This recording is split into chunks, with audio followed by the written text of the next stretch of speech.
Well, how I wanted to get from that, Rob, was branching off of that, was the Rise and Fall of ECW documentary that happened.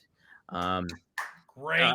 Yes, it's a great documentary. But the thing was, the DVD sold so well. This is what I'm reading here. It was I believe, off the website that I work for, SE Scoops. Was a feature piece. It says the DVD sold so well that it convinced Vince McMahon to do the first one-night stand show in 2005, and it wouldn't be long until ECW, albeit a different kind, was back on the air. Rob, do you remember anything about the Rise and Fall of ECW catching traction like that and being a big proponent for Vince to be like, hey, like, did that make him more accepting to kind of bring ECW back? I think that it did, and my awareness of that was mostly after the fact. Okay. Yeah, so, I had my own talks with him. It wasn't really mentioned, other than he told me that exact DVD is what trained the fans to chant ECW. Is that what he said? Other than that, it didn't come up. And then afterwards, I heard, that it did so well that was a big value that I didn't even know about. Wow. Okay. Yeah, because I was curious about that. If you heard anything in regards to that, but yeah, you heard it after the fact. Okay. But yeah, that's one of the most famous, I guess, WWE DVDs to come out, was that ECW one. So that's a good one. Cool.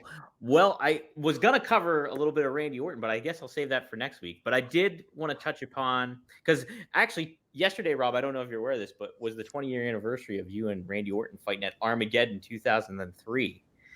To the day it was. So for the Intercontinental title.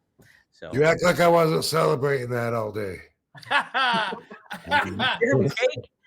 There was a cake, yes. Oh man, dang it! Right after the Dick Machine too. It's what a busy day you had. Yeah. So I saw that online though. They said that was his first championship in WWE. So I guess I was the IC champion going into that match. Yes, you were. Yep. Mm-hmm. That would make sense. I will add a few quick questions regarding just the championship itself. Did you have a preference how your name was shown on the belt? Because when I watched the match beforehand. So when I saw it at the end and they were putting the belt on, I noticed your name was on there, but it just said Van Dam. Do you have a certain preference of how your name is presented on a belt, or do you not give a shit?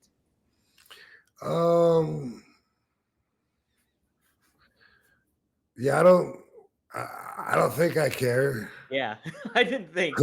It just stood out to me as weird. I was like, why don't they have his whole name on there? And I was like, oh, well, is there? Yeah. Seems like RVD might be, but yeah, I don't know. Yeah, whatever. If someone else thinks it's a good idea, they probably feel stronger about it than I do. Right. There's some belt fanatics probably feel a certain way about certain things, I'm sure.